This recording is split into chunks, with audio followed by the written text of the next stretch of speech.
अभी आप देखें तो आज की न्यूज है कि स्वीडन ने अपने एक पॉलिटिशियन को ये अलाउ किया है कि वो जा करके कोई एक मस्जिद है स्वीडन में, उसके सामने कुरान को बंद कर सकते। ना जाने इन दिनों हमारा जो निस्फ ईमान है वो कहाँ चला जाता है कि जानवर ज़बा करके हम खुद को बरीउज़्मा समझते हैं। अब this is technically a very provocating permission for Muslim world कि आप कुरान जलाने की इजाजत दे रहे हैं किसी मस्जिद के सामने स्वीडन में, तो ये तो स्वीडन के साथ उनके रिश्ते खराब होने वाली बात होंगे। ईद के बाद कई कई दिन तक आप देखते होंगे सड़कों पर, चौराहों पर, जगह जगह पर आलाइशों के ढेर होते हैं और हफ्तों उनसे उठने वाला जो ताफुन है वो फैला रहता है। लेकिन यहाँ तक कि जो ताफुन ज़दा फजा है वहां पे सांस लेना मुश्किल हो जाता है। हम तो ऐसे जुल्म के लिए तैयार है जैसा जुल्म इंडिया में होता है।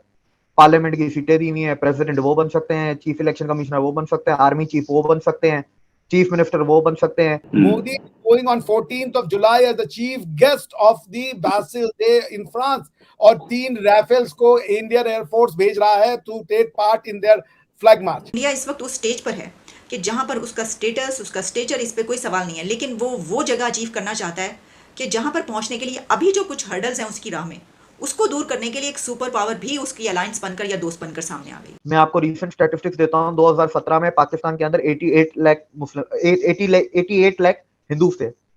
88 लाख 2017 में। अभी पाकिस्तान में 44 लाख हिंदू हैं। तुम्हारा जानवर भारी या मेरा भारी, तुम्हारा हल्का मेरा हल्का, किसका ज्यादा अच्छा, कितने जानवर आप कुर्बान करें, कितने बकरे, कितने बैल, कितने गाय, ये जो मुकाबला बाजी लगी रहती है। हम बम बांध के फटना नहीं जानते, लेकिन हम बम बांध के फटने वालों से डरना भी नहीं जानते। इस मिट्टी से समझौता नहीं होगा। कितनों को मारोगे भाई? भारत माँ की 1 अरब 40 करोड़ है यार, तुमने कितनों को मार देना। में ऑलमोस्ट 97%, 98% मुस्लिम कम्युनिटी है। ईद के मौका पे, बकरा ईद की अगर बात करें तो हिंदू कम्युनिटी क्या चीजें देखती है, बकरा ईद का दिन कैसे गुजरता है हिंदू कम्युनिटी का पाकिस्तान में? देखिए, हमारा बकरा ईद पे हमारा दिन जो 2-3 दिन की छुट्टी होती है, हम लोग तो घर में गुजारते हैं, हम तो बाहर नहीं निकलते, क्योंकि एक तो ज्यादातर हिंदू वेजिटेरियन होते हैं, तो वो वैसे भी बाहर नहीं निकलते क्योंकि हमसे गोश्त वगैरह देखा नहीं जाता, और हम बाहर निकल के करेंगे भी क्या, हमारे लिए है क्या बाहर। दिविक भाई, आपकी कोई ऑर्गेनाइजेशन, हिंदू जो कम्युनिटी है, हमारे भाई हैं, उनकी पाकिस्तान में कोई ऐसी ऑर्गेनाइजेशन हो जो आवाज उठाए? देखे, अगर इंडिया में हमें ये कहा जाता है बहुत सी चीजें, जी जुल्म हो गया, जुल्म हो गया, तो मैं ये देखता हूँ बहुत से ऐसे, पहले नंबर पे तो ये मिसअंडरस्टैंडिंग्स दोनों जगह पे अगर होती होंगी, लेकिन बात यह है कि वहां पे तो बड़े बड़े लोग हैं, बड़े बड़े पार्लियामेंटेरियंस हैं जो बड़े डंके की चोट पे आके वहां के प्राइम मिनिस्टर को भी बात करते नजर आते हैं। मुसलमानों की बात कर रहा हूं। तो पाकिस्तान में कोई ऐसी ऑर्गेनाइजेशन या कोई आपका ऐसा लीडर हो जो आपके मसाइल, आपके इश्यूज पाकिस्तान के प्राइम मिनिस्टर तक लेकर जा सकता हो, या उनको ललकार के ये कह सकता हो कि भाई ये पाकिस्तान उतना ही मुसलमानों का है और उतना ही हिंदुओं का है? कोई ऐसा होगा आपके? देखिए, पाकिस्तान में एक हमारी ऑर्गेनाइजेशन है, पाकिस्तान हिंदू पंचायत, लेकिन उसकी क्या वैल्यू, क्या है, हमारी कौन सुनता है। एंटी कन्वर्जन बिल लाया, वो पास नहीं होने दिया। एक मैरिज सर्टिफिकेट बिल आया था कि सिर्फ हमें नादरा का मैरिज सर्टिफिकेट मिले, जितनी भी जो भी शादीशुदा उनको एक मैरिज सर्टिफिकेट मिले, लीगल जो होता है, वो बिल पास होने नहीं दिया। ऐसी बहुत सी चीजें हैं, जैसे इवैक्यूएट ट्रस्ट प्रॉपर्टी जो बोर्ड है, जो भी है, जो हिंदू मंदिरों को, पुराने मंदिरों को उनको संभालती है, वो भी हमारे हाथ में नहीं है। उसके ऊपर 1500-1550 मंदिरों के ऊपर मॉल और बिल्डिंग्स, अपार्टमेंट्स बन चुके हैं, गुरुद्वारे वगैरह के ऊपर। देखिए, पाकिस्तान में हमारी कोई वैल्यू नहीं है। हमारे अब जो पाकिस्तान हिंदू पंचायत का सिर्फ एक ही काम रह गया है कि वो पूरे पाकिस्तान में हिंदुओं का डेटा रखते हैं, मंदिरों का डेटा रखते हैं, और वो काम करते हैं कि जिसको बाहर निकलना उसको फैसिलिटेट करते हैं। That's it. अगर आप कॉन्स्टिट्यूशन की बात करें तो कॉन्स्टिट्यूशन में एटलीस्ट इतना बोला हुआ है कि हर पॉलिटिकल पार्टी को 2-3 जो सीटें या टिकट हैं वो माइनॉरिटीज को देनी है।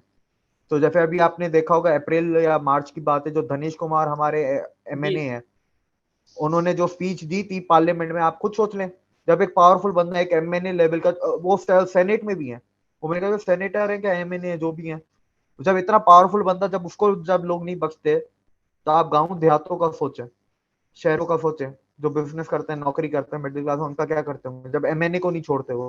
हम ये बिल्कुल क्लियरली कह सकते हैं कि जो इंडिया में 1947 में मुसलमानों की आबादी थी, आज उससे कई गुना बढ़ चुकी है।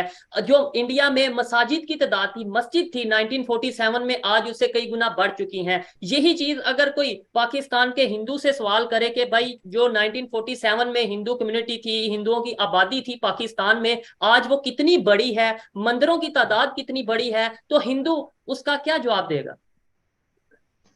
देखिए हमें कोई जवाब देने नहीं है, सारा ही सामने है और हमें अब फर्क नहीं पड़ता। आज की जनरेशन का अगर मैं आपको आज के बता रहा हूँ, पहले आबादी पे बता देता हूँ।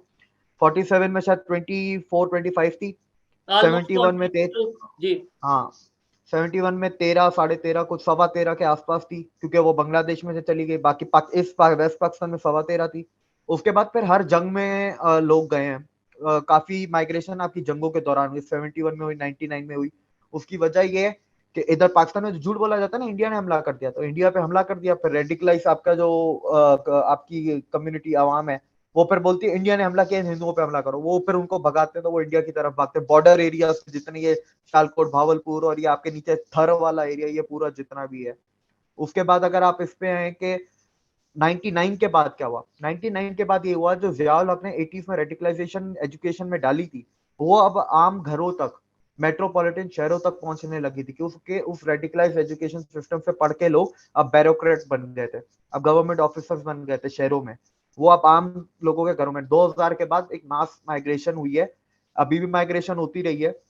मैं आपको रिसेंट स्टैटिस्टिक्स देता हूँ। 2017 में पाकिस्तान के अंदर 88 लाख मुस्लिम 88 लाख हिंदू थे, 88 लाख 2017 में।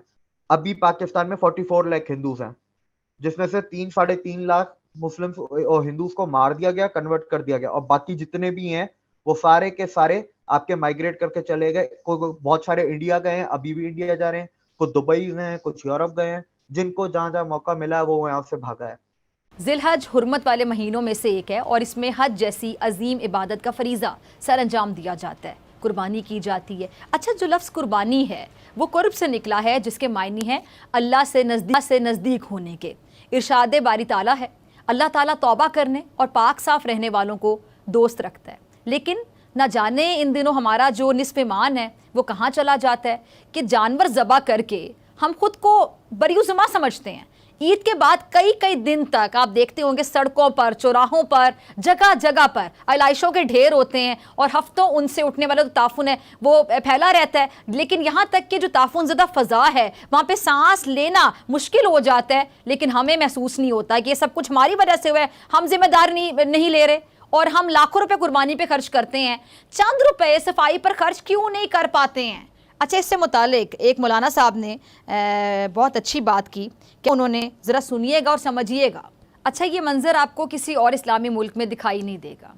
कुर्बानी की जगह मुकर्रर होती है, खून गंदगी का नामो निशान तक नहीं नज़र आता वहाँ, और हिफ़्ज़ान सेहत के उसूलों का बाकायदा ख्याल रखा जाता है, खून को फ़ौरी ठिकाने लगाया जाता है। लेकिन हमारे यहाँ जो ऐसा नहीं होता है, क्या इसमें कसूर इंतज़ामिया का है या फिर हम सब भी उतने कसूरवार हैं जितनी इंतज़ामिया